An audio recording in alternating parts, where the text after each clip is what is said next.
Welcome. We got Ariel, right? Yes. Ariel, man, we got exclusive audio interview. Thank you so much, man. I've seen you DJ a couple of times now, and every time I'm like, that's so fucking sick. So I was like, I think you have some great music taste overall. A lot of hip hop, a lot of Houston aspects in it, and then of course you got classic like Latino hits in there. And I was like, what more do you want with DJ, man? What more do you want? So thank you so much for your time. How are you doing today?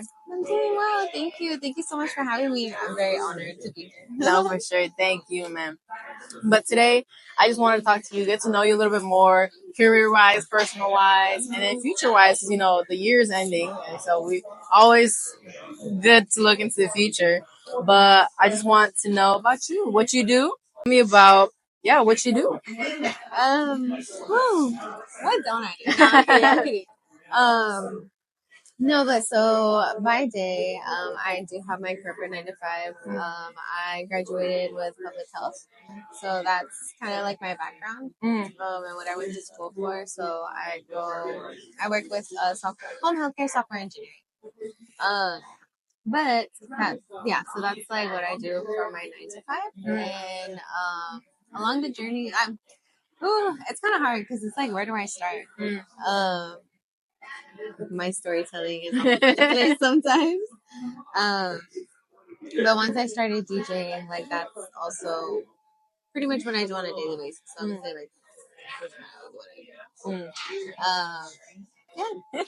do. In terms of DJ, I know music is a big thing, and I love music. Pretty sure you love music as well. Talk to me about the first album that made you fall in love with music. Because obviously, like, you love music, but then for me, it was like discovering a specific album. I'm like, oh, this is an album. Oh, this is music. So talk to me about that album for you. Oh, that's such a hard one, dude. I feel like I've had an album that's defined every part of my life, so it's kind of hard. It's kind of hard to go through the eras, but like I would say like the very first one to impact me, was the Goodies Sierra. Okay.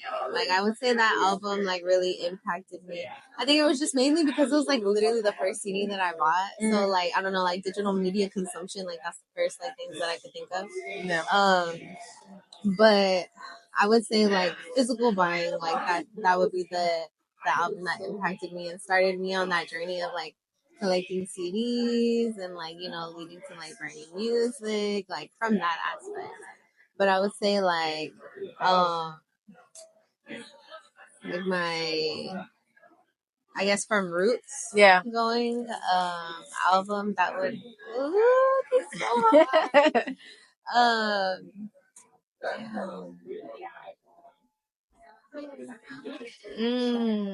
I know it's so hard. So hard. Yeah. Dude. For me, I remember liking several albums, but for me, it was like in middle school when I discovered, because I was like, I only grew up listening to Spanish music, and then out of nowhere in middle school, I'm like, oh, this is English music, and I'm like, oh, these are albums, and it started like, because you listen to like what your parents put on the house and stuff like that, and then now with like phones and CDs or whatever, like you discover your own music. So for me, it was Khalid's American Team.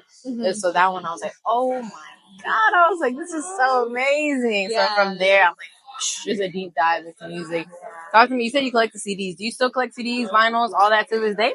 Oh, so I do. So I have my little collection. It's because like whenever I've always loved going to like record shops or like like old like video stores where they have like CDs and stuff like that, and I'll just see something and I'll be like, oh, I have that, because like I have a DVD player, CD player, all that shit. Like because I still watch my old tapes sometimes when like when I'm going through that process. Like sometimes it's just the satisfying feeling of like the whole day. No, I get you, man, because I have CDs, cassettes, and vinyl, so I have sometimes I have the album on my phone, but like the physicalness, I'm popping up a CD, I'm pressing play, and it's just like running the whole album from top to bottom.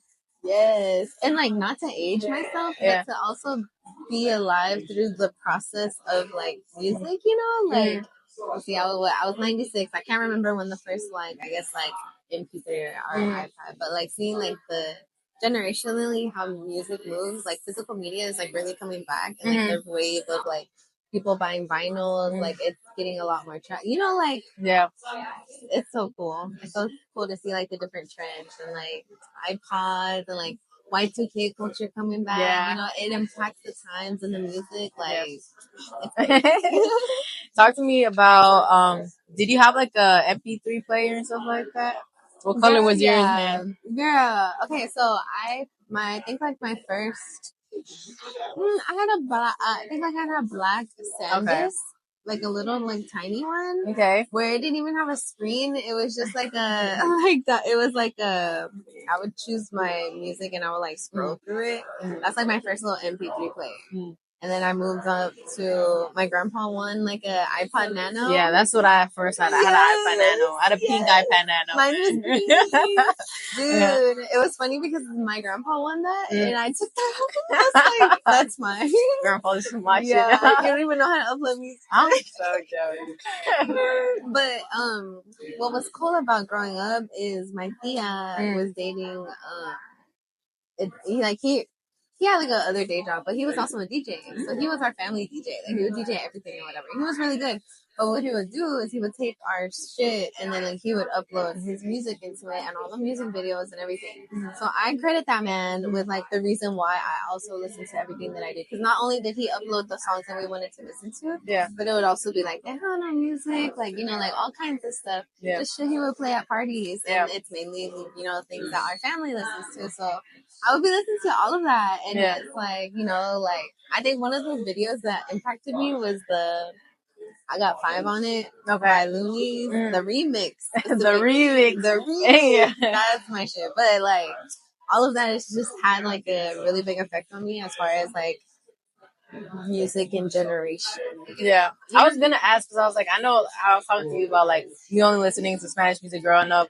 Talk to me about family wise. What was playing for you in your house growing up, and like. Cause you said you watch music videos as well. Like, are music videos big for you as well? Yeah, I love music videos. But talk to me about like what was playing when you were younger, man. Like, oh, that shit was pumping in the house, man. Okay. So I would say like, growing up, you know, it takes a village to raise a child, right? So I had the influences of my grandparents, and my grandparents were. I'm third or fourth generation. My grandma. My family is Chicano based. Okay. So like the Tejano music, you know, like regional Mexican music, all different kinds of stuff. But like I would say mainly Tejano music and rancheras, you know. And so like that music would be like Cleaning Day, also like a little bit of you know Elvis Crespo and like Celia Cruz, like you know music like that. So I would say like that was playing a lot in my household. We were also like a very soulful family, so we loved our soulbees, you know, our Al Green, you know, smoking the Robinson, like all that stuff, like. Those were just some of the things that they impacted me on. Also, growing up, I was raised by my grandparents, so I was with them 24/7. And me and my grandpa during the summers, it was just me and him. Yeah. So like we would go and drop my grandma off at work, and then we would go to his mom's house, which is my grandma's house, or my great grandma's house, and then we would be chilling there all day, hanging out with the old folks, you know. But like. They were like, I don't know, I feel like my grandpa really had a really big impact on the range of music and the, like, I don't know, all different kinds of, like, genres. Like, he liked his old, like, classic, like, old school rock. Oh, like, really? Okay, yeah. So, like, but it was crazy. Like, we would listen to 107.5, the radio station here in Houston. And like that's the one that would play like the classic oldies and like we would listen to those Elton John, like just like a random ranges of music. And so that's them. And then my mom and my uncle, they taught me like hip hop. And you know, like I would say I didn't really grow up on like reggaeton or nothing like that, but like MB Riders, MC Magic, you know, like that era of music. That impacted me from my cousins. That's what we grew up on. Also, you know, like Houston rap. Yeah. Houston rap was very influential to my so like that was just a whole nother thing, you know. Just a broad, just everyone, generations of music. That's sick though, because you like you say you're third generation, like Chicano, right? Whatever. Mm-hmm. So it's like you get that, their roots and blah blah blah, but also like where you grew up also matters. Environment also matters. So being in Houston, what part of Houston are you from? On the north side. The north side, okay. Yeah. Shout out north side Houston. Oh, proud. So shout out there. So also getting that, the slow Houston that I hear you play all the time. Like I was like, oh, she got it down at this point. So, but shout out to that. But you also play a lot of newer rap.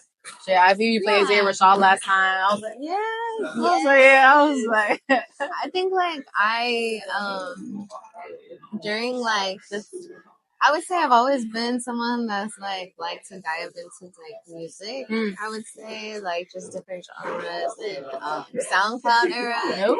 That's it. Like it's also about like who like my friends too. Yeah. Like we would just talk about stuff like that, like music wise. I don't know. I think I was in choir. Like shout out the choir girl. I was in choir too. Yeah. What part were you in choir? I was a soprano. Oh. I was an alto, man. I could never be a soprano. I have a high pitched voice, bro. It's crazy. How long did you do choir? I was in it for a while. I started in maybe either intermediate. It was intermediate. Okay. Yeah, because I was in Aldine. I grew up in the Aldine ISD district, and so they had like a district choir. I was in that hoe. I was shout out the choir, man. I love during this time they put on like the winter concerts. Those are my favorite time of year, man. Singing those Christmas carols with the choir. Hark on the bells, sweet for the bells, awesome to say, man. I would feel like that bitch would never be like, okay, if you have like a concert or something that day, you would leave class early. Yeah, in your all like in your outfit, in your choir outfit. Yeah, I love choir, man. It definitely, I feel like choir also. Like if you were a part of like choir, band, whatever you were, I feel like you listen to music differently. Like if you were taught, I'm not saying people don't, but I'm like. I listen to shit music and I'm like, bro, what are these fucking harmonies, bro? Because I remember doing these harmonies in choir or like certain like note changes or key changes. Whenever a song does key change, I was like, oh, my little choir heart goes like, oh my god, bitch. Because I was like, what a key change on this one. So I was like, I get so geeked out when shit like that happens, man. No. But shout out choir, man. It was a great, great time. I love it. But you talked about a little about you said your uncle was a DJ or who was a DJ? Yeah, so he was pretty much my uncle. Yeah. But that was like someone that my tia was dating a while ago. Okay. But he was in our lives for a while. Like he was around for a while. But yeah, that's how he impacted me because he was like our family DJ. So like whenever we would have like parties and stuff, he would be there. And it was just like it really mattered to me. I guess even from a young age, like the music that was played at a party. Yeah. If that makes sense. Yeah. It's like if the party wasn't good, if the music wasn't good, I did not have a good time. Yeah. To this day, bro. To this day, when I go out to bars and shit, and I'm like, the music is fun. I was like, and I love to dance. I love to a little pop, man. I love to do that. So I was like, if the music isn't popping, what are we doing? No, for real. I hate shit that doesn't take music. But I was gonna ask because I was like, how did becoming a DJ like cross your path in the first place or cross your mind in the first place? Saying like, you know what, you start becoming DJ, man. Like, how did that happen to you? Dude, okay, so I had actually, well, I've always really been a musical person. Like, I guess like Oxford duty started in high school. One of my friends, were we still in high school? No, we were. I think it was around the time I was in college, and we would go back for the holidays.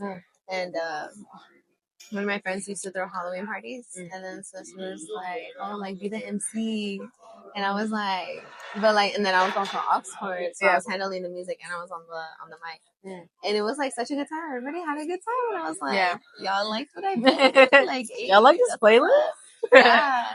And then in college, I've always been a very active person, like as far as like always doing something, like I was little in Girl Scouts, and then in high school, like, throughout high school or whatever.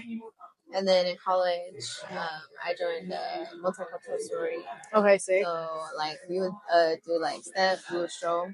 And so first semester, I was like show master. And so like doing like counts and stuff with like dances and everything, having beat counts, like whenever I would be at the club, I'd be like, I hear the song that he's about to transition to, and everybody's like, what? And I'm like, you guys don't hear it? Like, he's transitioning to you. Yeah, you don't hear that magic he's creating on the tables right now? There was just a point in time where I started to look at music differently whenever I would go out. Like, it was never like sometimes I was just there, like, either to hang out with my friends, not really to listen to the music. But there was a point where, no, like, I'm going to go out and have a good time listening to music. Like, the music mattered to me. Yeah. And so that was just, something that I was noticing, I guess, like during an era, I would say, like after post-COVID, like when everybody was like, just like, just happened, like, everybody was outside. Yeah. And that was an era when I was going outside a lot. And, you have to go outside. Outside was outside, but during that time, that's also when I was like, really missing my family too. Like, I was hiking, like, specifically in college and like moving up into Dallas because I went to school in Dallas. Okay. And so whenever I was out there, like, I was just like, man, I miss my family parties, like, I want to go and find that vibe somewhere else too. And so, like, my best friend who lives in the Dallas area, she's from the Oak Cliff area, which is like a very cultural region where they have like Jefferson Boulevard, it's so cool. I 10 out of 10 recommend if you're ever in Dallas. In Dallas? Okay. Yes. But it started making me be intentional about where I would go, like just to listen to like different DJs. And so I was just like listening to like certain DJs, and I would go up to them and like, hey, like, your stuff is fire, like, that's what's up. But previous before that, I had seen a DJ by the name of LEYDI. She's based in Dallas, and she was doing a show at a bar in Ruins in Dallas. And my friends had told me about her, like, oh, let's go see her. I was like, cool. And I was like, oh, okay, bet. But I had never really heard of a girl like on a platform DJing like that, right? And I was like, oh, that's so sad. Yeah. So the music was like, it was just like inspiring. I was like, man, I'm pretty good on the aux chords. Like, I feel like I could totally do that, you know? Like, and I would make people playlists all the time, like for parties and shit. Like, honestly, I wish I would have hopped on that shit in college because I would have made it like, for real. But either way, like, it just happened. And then I think, especially when it comes to DJing, like, when you may not know like the skills of like the board and mastering like those skills, right? And like scratching and all the techniques. But none of that matters if you don't have like an ear for music. So I think like that's the biggest thing with all real music lovers, Yeah. You need real music lovers and be a great DJ. Yeah. Like, because you're gonna have an ear for whatever it is that you want to listen to. Yeah. And so like it was just cool to see how you can like really flip people's emotions based on the musical environment, and always being around, like, kind of, being in college and going to different parties and like seeing the energies and stuff like that. Like, it was just always really cool to me. Like, I always cared about the music aspect. And so my friends and all, like, like whenever we would have kickbacks or someone had a birthday, like, I would DJ. And so, like, I was like, oh my gosh, guys, like, thank you. Yeah. But they're like, don't make me do this. Yeah. Like, two of my friends have booked me for first ever booking ish, for their I think that was. Anyways, it was like one of the first times that I like played in a public place, and I was like, oh my god, you guys didn't tell me I was in front of a bunch of random people, and they're like, yeah. And so I did, and it was crazy. And then once I started meeting different DJs, one of them, who I now call my mentor, I ended up really enjoying her sets, and I was like, oh yeah, telling him that I was starting to make like mixes and stuff, because I was like, I had no idea what the fuck I was doing, but you just and like what do you call it? He would give me some like tips and everything, and then. But one of my other friends who I met in college, he was already a DJ. He used to DJ some parties too, and he really helped guide me. He was like my technical mentor because he showed me like club setting, you know. Oh, like okay. if I wanted to go in that route of DJ, like those were his skills, and he was such a good DJ, and like transitions like crazy, like all that stuff, and like he would really build up the energy in the room. So it was very interesting to see that, and like see it from behind the scenes, because he would go and like because Fort Worth, he would DJ at bars in Fort Worth. Okay. So it's a drive. So I would just like go with like some of my friends, and then we hang out there. But I would be like watching, like, yeah, you know, like studying still. Yeah. Like I'm having fun, but I'm like, yeah, let me hear this transition real quick. yeah, just because, you know, like, and it's just so cool to sit back and watch, and it's cool to listen to a really good DJ, you know, and get lost in it. It is. Cause I've been at clubs, bruh, and or bars or whatever, and I'm like, oh my god, it's such a good song, blah blah. But either, like you say, either transition isn't right, or I'm like, why this song? I'm like, or why? I'm like, music atmosphere matters so much in social settings like that. Yeah. I'm like, oh my god, I was like, sometimes I look at the details, like, you're playing bangers right now, bro. In other places, I'm like, get that muffler off right now, bro. Because I was like, give me the fucking aux, bro. Give the, it matters, yeah. And also personality wise, on this, like, I love a good DJ. I read it Houston, like, I love a DJ who talks as well. Like, not too much that like every other word, but good enough to like. My favorite is "Vamos a las mujeres solteras." Everybody just starts screaming, and I was thinking, there's always the wife, the woman with 3 kids at home, screaming the loudest. I was like, that shit is so funny all the time to me. But yeah, and then hearing you play as well, and I was like you say, I was like, it literally takes someone else to do it to see like if she could do it, why can't I do it, bro? And that's literally all it takes. Yeah. Like even with like the photography and shit, or like this shit for me was like, I was like, she could do it, why can't I do it, bro? And literally that's all it takes.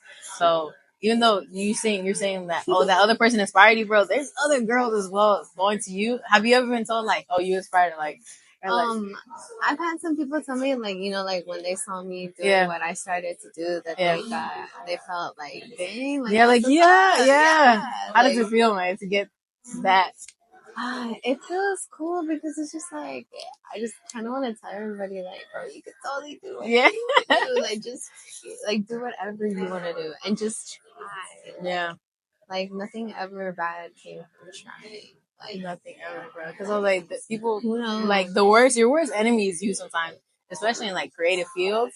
Like, because you put doubt, and then it's like, damn, I can't do it, blah, blah, blah. But I was like, if you love something so bad, especially like, you gotta have passion for it, though. Because like, some people want to do it, but they don't have no passion to actually go ahead and do it. And I'm like, I can't give you no passion for it. You know what I'm saying? Yeah. So, but shout out music. I think it's such a beautiful universal language. I love talking about music. I love that shit, bro. So especially DJs. Shout out to DJs, man, because y'all have such a good job, man. I love that shit, bro. What is one thing? This is one. I was thinking about. I was like, what should I ask you? And I wanted to know, what is the funniest thing you've seen as a DJ that you're spinning and you just looked up, and like something that you've seen that you swear they think no one noticed, but you noticed, and you're like, or so the most abstract thing, or like something that stuck out in your mind, man. Yeah. That's a hard one, because like when I say I'd be locked in, but I would say maybe the craziest thing is just like some people really be getting it on the dance floor, and I'm like, okay, like you know, like, or I don't know, it's just like POV is crazy sometimes, like, you know, like, I don't know, like just in general. Yeah, like, I'd be like, oh my god, please, I'm such a people watcher that I think if I'd be up there, I'd just be like, I'll be forgetting about the mix. I was like, oh shit, where am I? No, that's so true. Yeah. I feel like sometimes like you'll get lost, or like let's say like you get distracted really easily because that happens to me a lot. Because like it really just depends on what kind of set I'm DJing. Like I just get really lost in it, and I just prefer it that way, because it's like a, you know, all right, I'm meditating, but you know, like, or whatever. But yeah, I don't know. Just people get in it. Yeah. That's so funny. I was like, I wonder what she's seeing, man. Yeah. What kind of, mostly do you do like events? I seen you did the Sorry Papi. That was the first time I've seen you perform. Yeah, that was the first time I think I met you. I don't know if that was the first time I met you in person. I think so. Yeah. But I knew about you. Caleb and Mark and Jess, like they were all in your circle. You know, I seen them post about you. and she DJ. I was like, oh, just sick. And then when it came down to that, I was like, oh, this is my first time seeing you. Now you killed it up there. I was like, that was great. I took two of my friends, bro. They still talk about that night to this day. Cause I was like, cause they love, first of all, being like very women heavy. Like it was mainly women on that. So I was like, you know, the freeness of dancing without like, you know, feeling like someone was getting behind me. It's like, and of course the type of music that was being played, it was like women in rap. And I was like, women in rap, the reggaeton, the blah, blah. So I was like, they still talk about that event to this day. I'm like, bro, it's one of the best environments ever that day. Talk to me about that, the Sorry Papi one. So, okay, so that's always crazy because, like I said, like, it's always really hard for me to tell stories because I have to say, like, everything that led up to that point. But one of the people that's in charge of that event, she runs the booking, the musical aspect from it, is DJ Miriam. And I actually met her 2 years ago. One of my good friends moved out to Chicago, and when she moved out to Chicago, that was around the time that I started taking DJing seriously, as far as like bookings and like getting my name out there and building, you know, like my DJ page and like documenting my journey. Because my DJ page or my Instagram started off as just a documentation of my journey for DJing. And you know, and then it grew into something else. Like I was like, oh my god, that was your brand, yeah. Sorry, why did I get there? Try to backtrack. I'm talking about talk about that moment, the Sorry Papi one. Yeah. You said you met Miriam, the DJ, and that's when I was like starting to DJ, and so she was DJing at one of the clubs that my friend wanted to go to. She was like, oh my god, because I always make it a point. There's I guess like a pact that I made with myself, like if a DJ is playing really good, I'm gonna tell them because I would appreciate that as a DJ. You know, it's just, you know, spread the love you want to receive or whatever. And so I went to go and tell her like, oh, that was crazy, because that was during the time that Bad Bunny had just dropped. When did he just drop?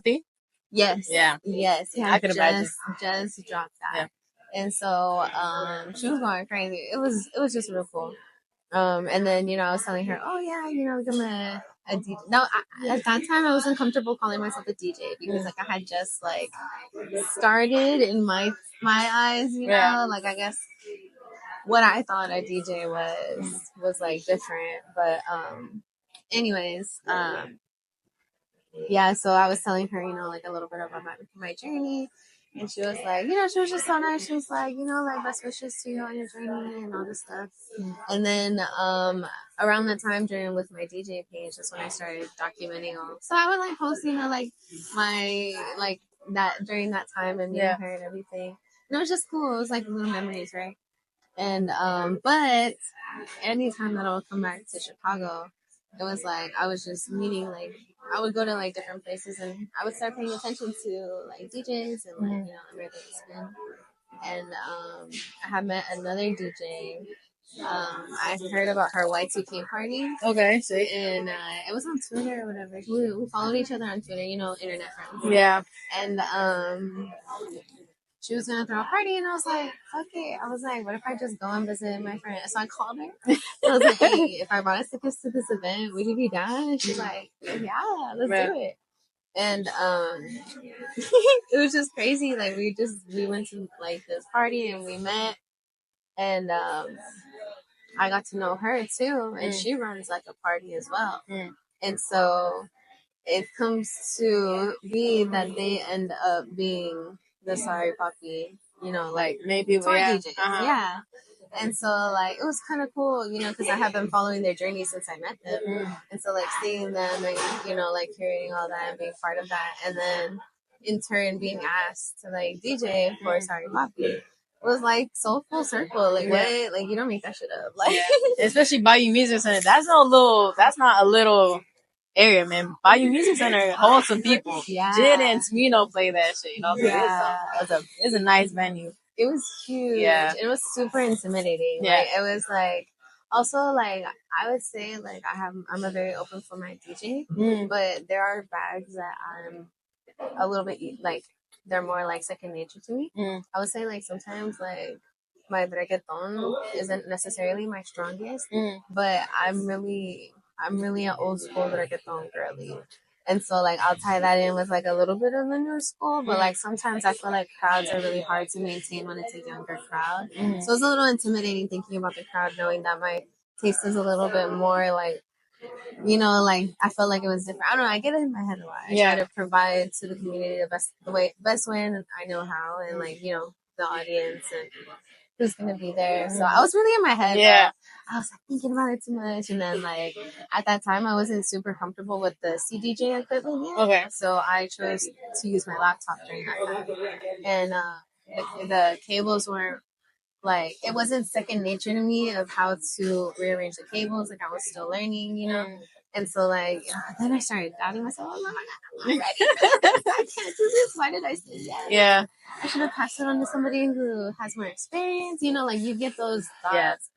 But no, it was cool. Like, I was just, like, vibing, and they were vibing. I was like, I calmed myself through it because I was like, all right, everybody's trickling in. Yeah. You know, like, don't get so, like, worked up.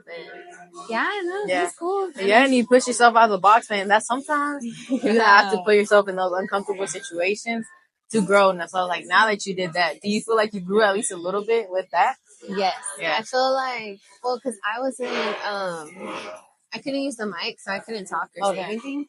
So it was mainly, like, just me DJing. So, like, being able to, like, kind of control the crowd, like, with your music is kind of crazy. Like, and so seeing, like, because you just know that some songs are gonna hit differently, you know, and especially, like, I don't necessarily plan wordplay with whenever I DJ because everything's all freestyle. Like, I would say, okay, I'll just speak for myself. I never prepare, like, a set. Oh, really? Yeah. Okay. So, like, unless it's, like, something that's, like, down to the detail, like, you know, like, randomly when I do, like, family parties or weddings or quinceañeras, you know, things like that. Whenever I do that, that's a little bit more like I create a list, making sure that I have everything that they need. But when I play, like, for whatever, like, it's just based on what I want to listen to and, like, what kind of atmosphere I want to create tonight, you know, because sometimes I'm, like, feeling, like, real chill. Sometimes I'm trying to, you know, create, like, a movement, you know, like, or, like, just go crazy, depending on the types of vibes and everything. So. Yeah, that was great. That was great. Now I was shooting around the event, and I was like, I'd be shooting, and I was like, wait, this is my song. I would go through my friends. I would dance a little. I was like, okay, now go back, man. Yes. I was like, bro, sometimes they play. I was like, this is my music, especially. I love old school reggaeton. I sound old as hell, mind you. I'm 21, but I was like, with this new generation of, like, trap and reggaeton, I'm not hip to it. Like, the most I did was, like, Bad Bunny. Yeah. And that's because he's, like, all these, like, new ones, I don't. But I was like, give me some Wisin and Yandel, give me some Plan B, give me some Don Omar. That's my shit, because that's what my mom put on growing up. So I was like, I love that song. Whenever DJs put on that old school reggaeton, I was like, give me some space. This is my song shit, bro. So I love that. Shout out old school reggaeton, man. Shout out that. But yeah, that was a great event. Another accomplishment I want to bring up is I want to give you flowers for being the DJ for Megan Thee Stallion free show VIP lounge at her Houston show in Toyota Center. Talk about that experience for me. Because when I saw you did that, I was like, oh my God.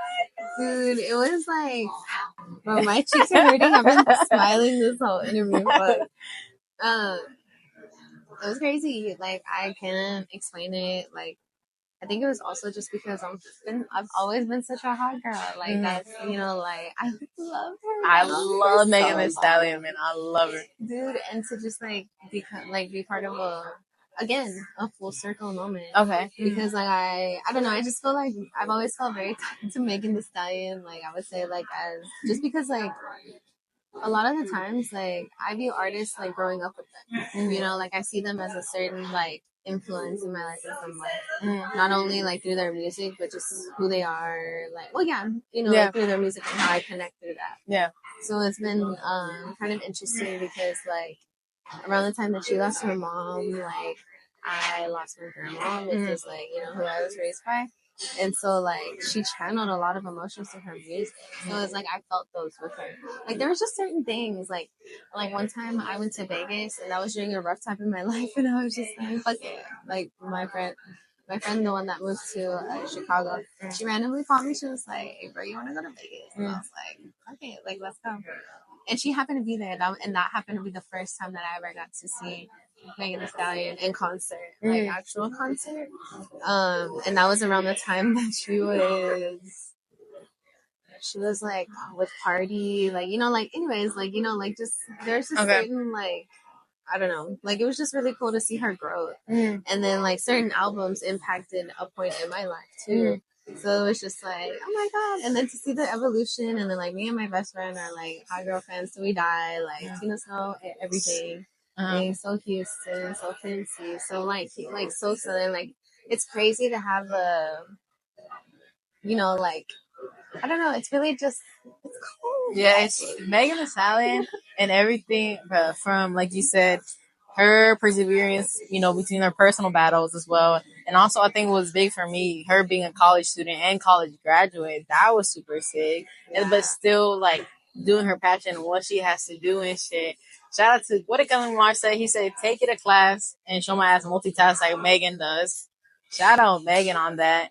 And then, just putting on for women in rap as well, like being one of the trailblazers. Obviously, we have the Lil Kims, like the 90s, right? But then I feel like it was very male dominated for a while. But recently, bro, the women have been killing it. And I talked about this about article I wrote about Doechii as well. Yeah, Shout out. If I see Doechii in the streets of Houston, I'm so pissed. She went on tour and she didn't come to Houston, and I'm so pissed. But yeah, Megan Thee Stallion being from Houston as well, and just everything she does, she's stunning.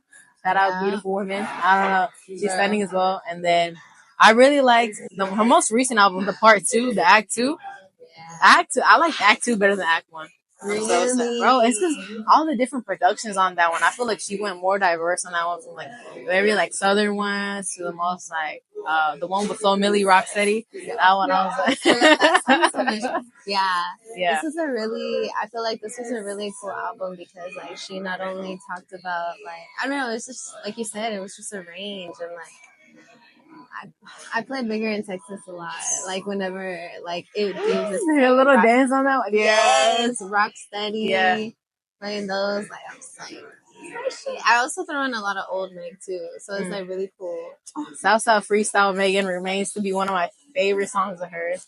Southside Freestyle. I love when she just raps her ass off, and I'm trying to catch up with her in the car. Yeah. Those are my favorite genre. Plan B by Megan Thee Stallion, Southside Freestyle, Kiss. I loved Kiss, man.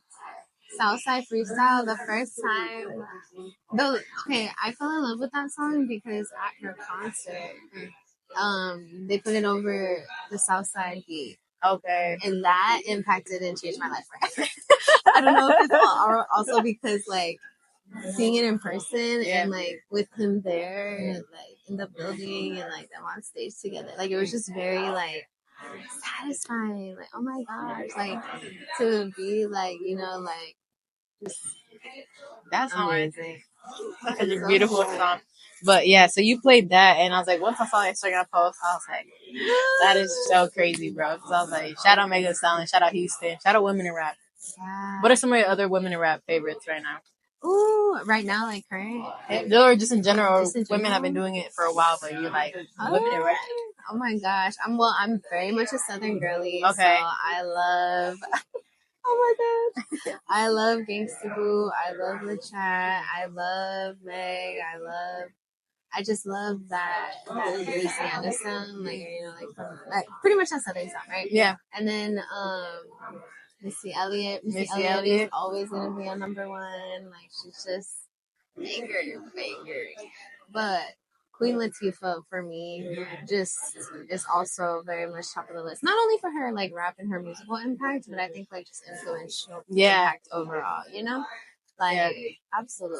I would put Amanda Perez in a category of like rap a little bit. Like whenever she would do her music. Who else? I don't know. Of course, Lil Kim. I love my Lady Rage, Afro Puffs. West Coast. I had a favorite in each label, you know. Okay. Of course, like, because you know every label had their baddie to represent their label. Yeah. And so like Foxy Brown, like all of those, like Lemon, like and there's so many other female DJs that their music just never got pushed. But if you go digging and you find like random stuff, like it's just, you know, like just women that were really talented but never progressed more than that. Yeah. You know, like think about all of the people who could have made it, or like, you know, due to lack of resources or just right place, right time. Because I feel like a whole bunch of like people like the Brad, Left Eye, all those. Shout out the remix, because you know sometimes remixes are better than the original. I think that it was Lil Kim's, what's it called, Ladies Night, the remix with the Brad, Left Eye, Missy Elliott. That music video did something for me, and just hearing them all together, I fucking love that. And the cameos, the cameos everywhere, the music videos. That song, like I went through this era of like just went through like digging in like old school hip hop, like from the beginning. There's this documentary on Netflix called, I think it was something about rap. It makes you like from the beginnings, from, you know, the outside, like what is it, 1975, like from the outside all the way to whatever. And it made me dig into Tribe Called Quest, Busta Rhymes, from Queen Latifah, from Unity, De La Soul, and then you go more. It talks about Tupac and Biggie right now, and then it brings you up to the Eminem to 50 Cent right there. So like I went through that phase and just digging through like old school hip hop, and like, oh, this is stunning. And then like you said, women. Shout out to Brat. She had a great Funkified is a great album. Absolutely. So shout out to that part.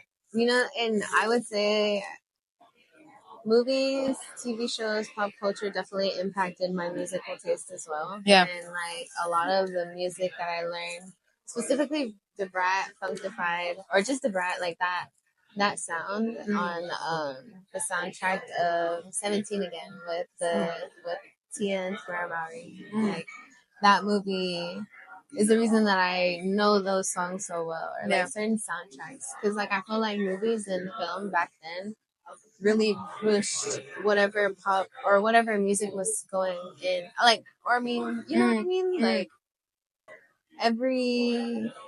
with the movie of that time period or whatever would use like music as a beat to get like the promotion. Because I think was it with the Ladies remix, it was a movie with, was it Martin Lawrence, I think, I don't know, it was connected to a movie, right? It was connected to the movie like that. And so like, or like Destiny's Child with Charlie's Angels. You know, like there's certain like songs that are tied with like movies, other parts of pop culture, and I think that that's really cool, because like that also brings out, you know, like trends and like what's cool, what's not. Like Eve's another one. Yeah. And shout out music videos as well, because you saw the 90s fashion. The Brat has some stellar fashion, Missy Elliott. And I was like, because I like dressing like streetwear, that's how, but still girly enough. Because I'm like, no, I'm still a girl. I love being a girl, right?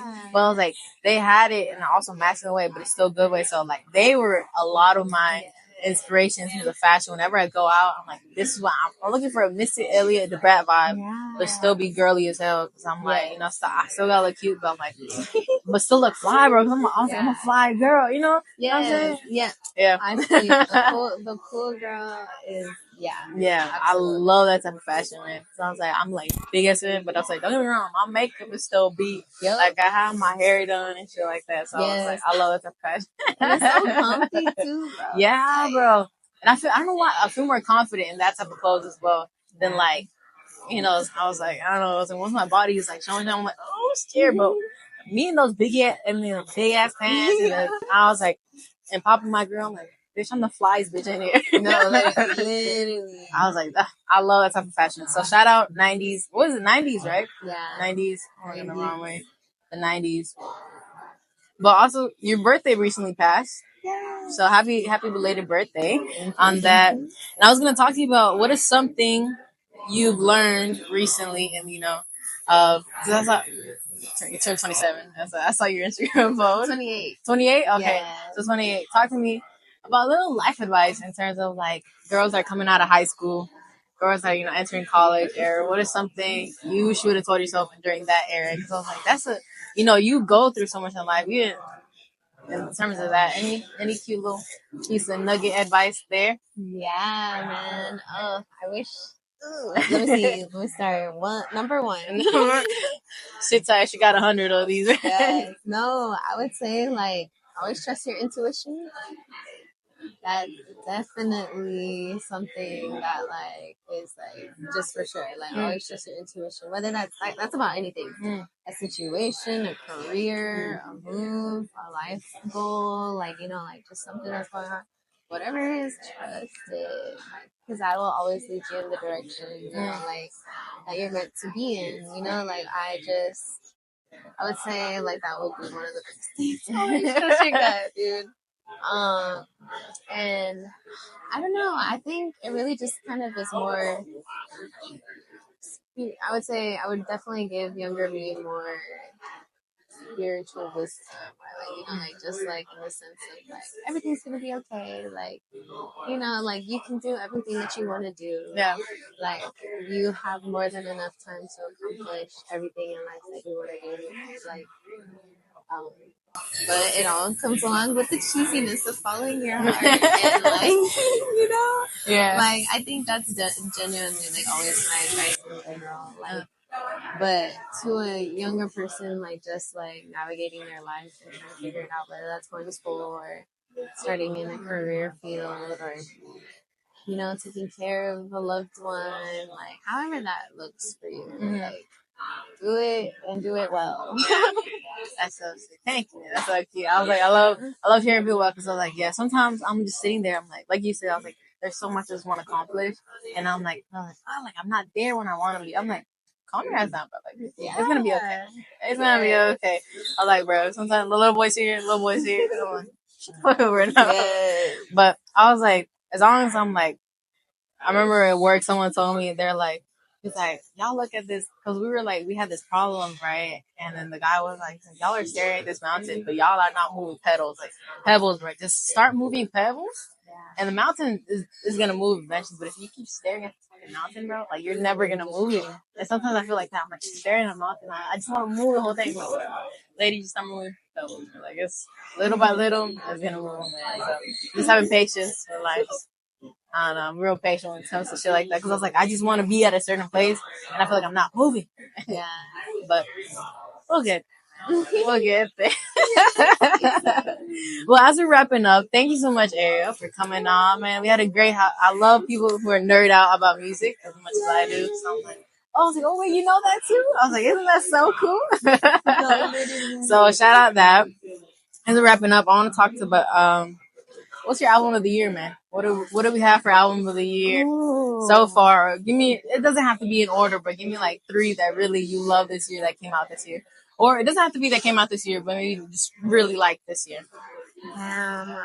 That's gonna be a really hard. Well, I only say it's really hard because I would say this is probably one of those years that, like I can definitely like list some off the top of my head, like, and they're all gonna be female rappers, Lotto and May. I'm gonna put May at the top of the charts, but like, it's also because like through DJing, like there's music that I do listen to depending on like the types of crowds that I'm going to like be DJing for, and so like that moves that to the top of the priority list, and then like there's also like having that time to really carve out, like, to like immerse yourself in like a good album and like figuring out if you like it or not. Like, I feel like I haven't really even had a chance to dive into it like that, but off the list of like just, like listening it through and you're like, okay, this shit bangs, hold on. Yeah. Definitely gotta put a lot on Meg up there with their drops. And oh my god, this is really hard. I know, man. Hard. I would say shoot, I can't remember a timeline. Did Blue Lips drop this year? Yeah, Schoolboy Q? Yeah. Okay, yeah. That was that this one. year. Yeah. Hell yeah. Because they're so there's a DJ / producer that produced a song off of there. His name is Por Vida. What's it? Por Vida. Okay. Yeah, and he makes some fire tracks. It's been kind of like a part of like me figuring as like on this journey of DJing, like me figuring out my sound and like what I enjoy. Like I would say like I can hit a lot of bags, but like there's just like some that I prefer to be in. And I've just been in I guess like a calm girl era or however you would describe it. And like playing like a little bit more like, I won't say slowed and thrilled, but like just like smooth rap. Yeah, it's like, you know, like just a little something that just kind of feels like what I've been like on lately. Yeah. And so like, sorry, I lost my train of thought. We were just talking about before this. Schoolboy Q, the producer. Yeah.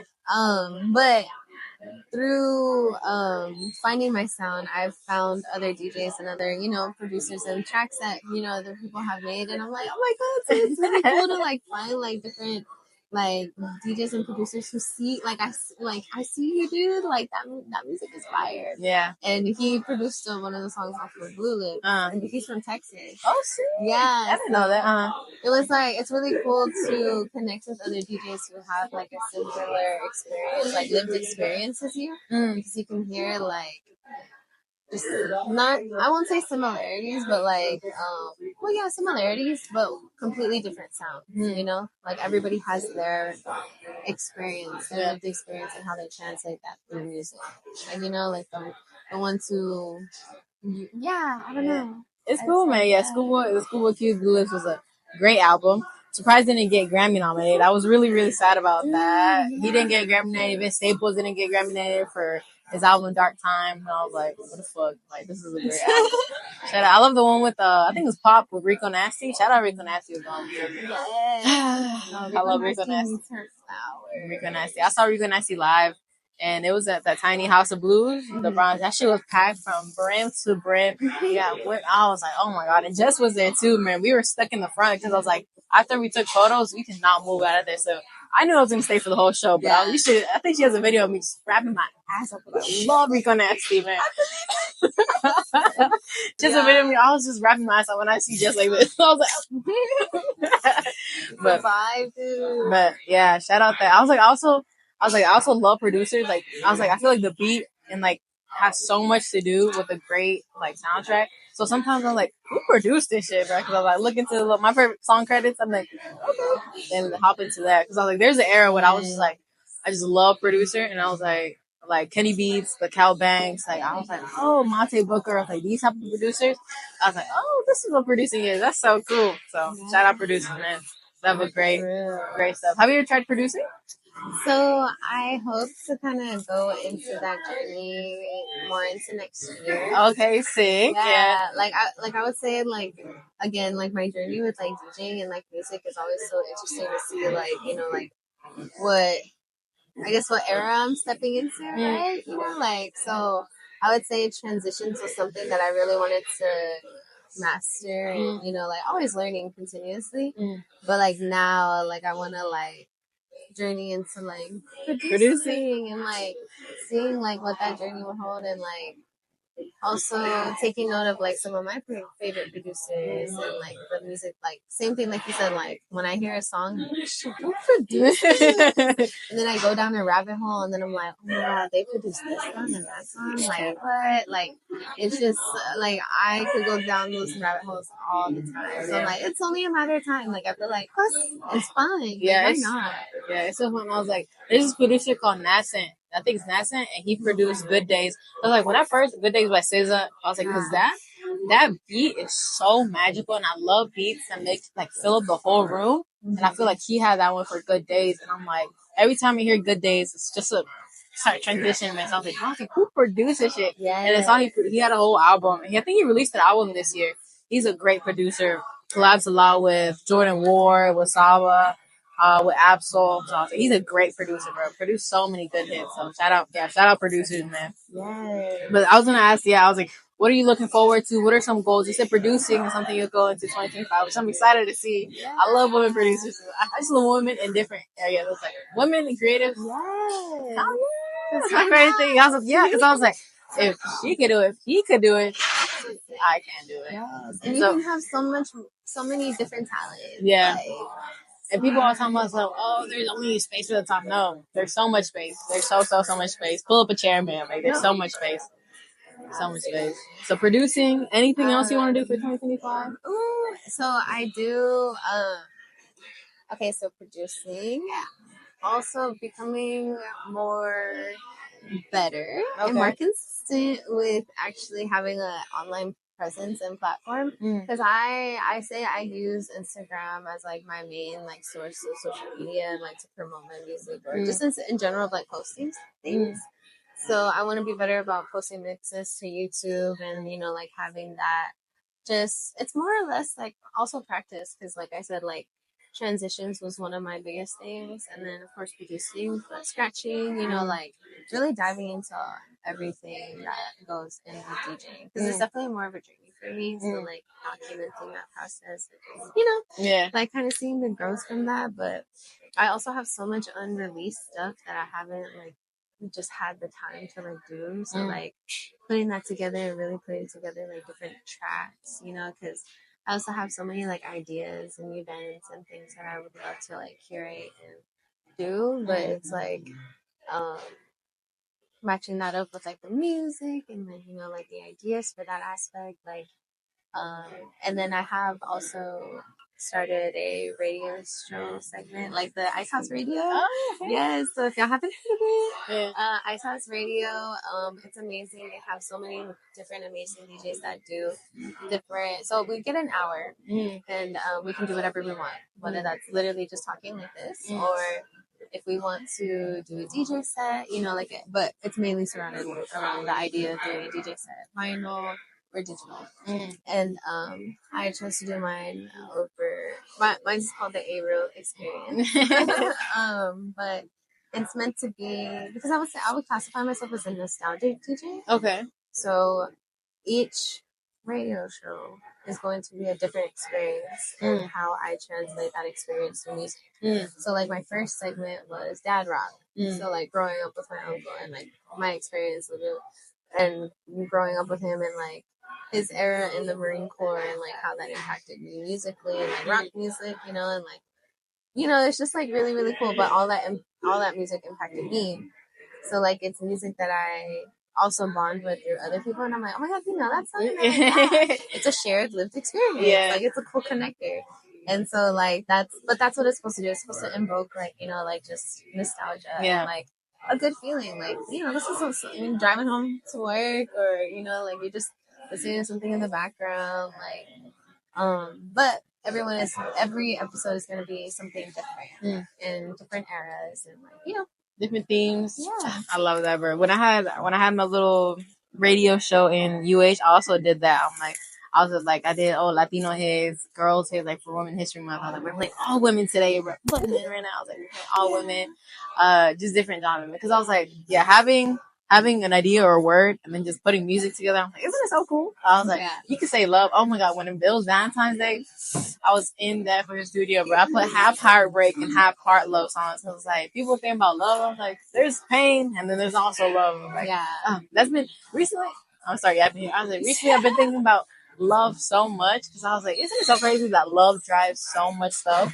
I was like, the love for a person, the love, like the feeling of love, like just that. Because I was like, I hear so many, especially during the winter right now, like this R&B, blah, blah, blah. And I was like, this is so crazy. This human emotion is so crazy. I don't know. I've been thinking about that so much recently. I don't know why. I'm right there with you, sister. Yeah. It's like something that it's like an open tab in my brain. Like, just like think about like what? Like, it's so strong and it drives art, it drives music so much because I was like 90% of the songs so I was like that you listen to and like the lyrics. I was listening to Die with a Smile by Bruno Mars. I was like, do you hear what this man is saying? He was like, if the world was ending, I'll be right next to you. The world is fucking ending and all you think about is one person because you're in love. I was like, no, okay. I'll be just talking to myself in the car. I was like, what the fuck? Like, I was like, I don't know. Love has been recently in my head, just how strong of an emotion it is.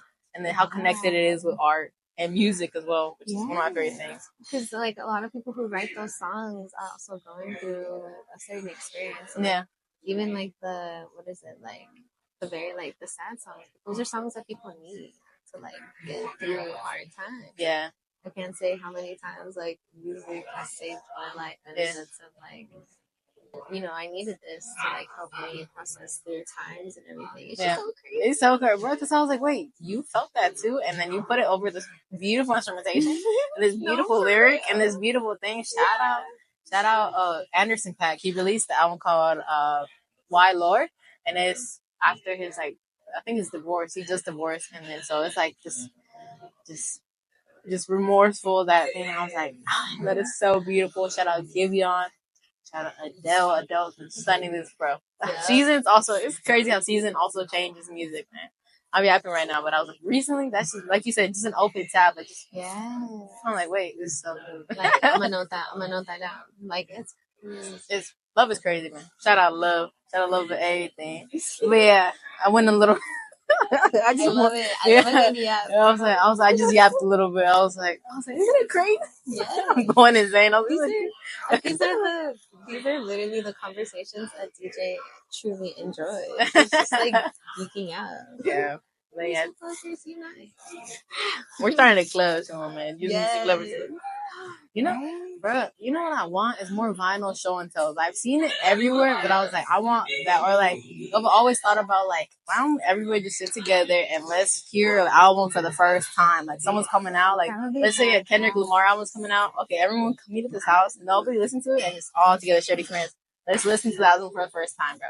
Let's hold hands and sing the way. Dude, I would be so down to like literally like host that at like somewhere and like you like you let me know because like isn't it like so cool? Like we all listen to this album for the first time, especially like we're all fans of it. So, a listening party. Yeah, and then like it could be like hold on, okay, people Next time is because I was like, imagine listening because I was like, you know how Tyler dropped that album and I was like, and I heard it through my car for the first time. And I'm like in my car by myself, but I was like, imagine I was next to somebody. I'm like, did you just hear me talk? Like I was geeking out, bro. Shout out albums. Yeah, I love a good album. I love it. And just getting lost in it too, like listening into it. But I think one of my favorite things is seeing how over time you listen to the album different. You know, like you can like I listen to Friday Night Lights always. That one has generationally changed a lot for me.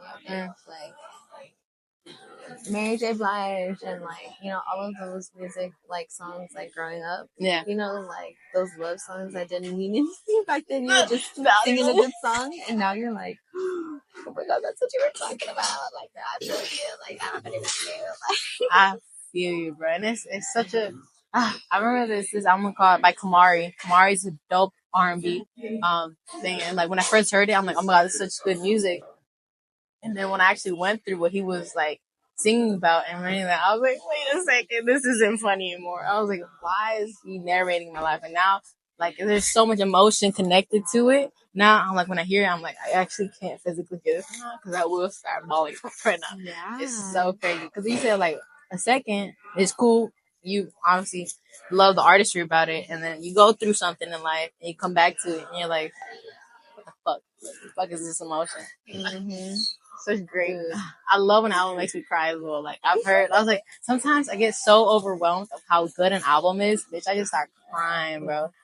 I just start crying. That makes me think of so I would say like, have you heard of Girl Ultra? And then there's another girl. Her name is Amber Lucid.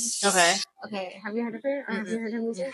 So like her album was very like feel this. Like she went on Girl Ultra went on tour. Like each of them like had like a different like feeling in their music, and I was like, I see you. Or like even Kehlani, like You Should Be Kehlani, yeah. That one, like I went to that concert and like she talked to me. Like, I bought meet and greets. Yeah. Girl, I will always thank myself for buying those meet and greets. $40. My tickets were $40. Wow. Okay. Yeah. And I remember being like, I'm never gonna be able to see my girl for $40 again. Like I'm going. Yeah. And like, but yeah, I got to meet her. But that album was so impactful, and my grandma was like, no, you didn't tell me about the concert, so you're not going. But then I was like, please, that album changed my life. You don't understand. Yeah. And like, yeah, I would say like those are like definitely some of those tearjerker ones. Like on pulling those emotional strings. Yeah. Cause like you said, like you just go through life and then you come back to an album. You're like, wait a second, this is Kamari is called A Brief Nirvana. It literally talks about love and shit like that, but also like there's one called Doctor My Eyes. He talks about like being so young and going through so much pain. He's like, I'm only 20 something, and this is what I'm going through. And I was like, wait, that's the era when I just turned 20. I was like, wait, this is so weird. I was like, shit like that. But also the good albums, because shout out to like Waka Flocka Flame, and like, you know, the people who are keeping it going on that side. Yeah, on that like, side. Just more like, because I would say like 2016, like that era of like, you know, hype, like Cardi music. The Migos, Lil Uzi, Yachty. Yachty's been on a generational run. Coming, bro, from Broccoli to the One psychedelic, night. One night to the psychedelic rock album he dropped, and then the Concrete Boys and the Michigan, like just different sounds he's tapped into, and then from the music videos as well with the Cole Bennett and shit. I'm like, shout out Yachty on that shit, bro. Shout out Yachty on what he's done, but yeah. So much good music. I know, dude. Music is so cool. I could literally music is so cool. I was like, I love how music. But yeah, my bad. All right. Well, yeah, thank you so much for having a cool little yap session with me. It's been super fun talking to someone who appreciates music. I was like, I knew you would, and I was like, there's no way a DJ doesn't. But yeah, I want to give you flowers. Congrats on everything you've done. So much cool shit. I see you do cool shit, and I was like, just know I'm watching, and I'm like, that's so cool. So let me see. Like I said, Lady Listens is all about giving people their flowers. And today, I brought you a bouquet of flowers. Congrats on everything you've done, man. From the Megan Thee Stallion from Houston, for women in creative spaces. Shout out everything you do, man. Thank you. No worries, man. Always. Thank you so much, man. I love yapping with you. Yeah. Okay, round 2, because this needs to be a consistent. I need a musical yap. Yeah, but we'll see you in a month and be like, oh, once you're done with it, I'm like, come talk to me about this hour. Yes, no, literally. Well, that's all I got. Thank you. Thank you for having me. No worries. All right. Well, thank y'all for listening. Bye, guys.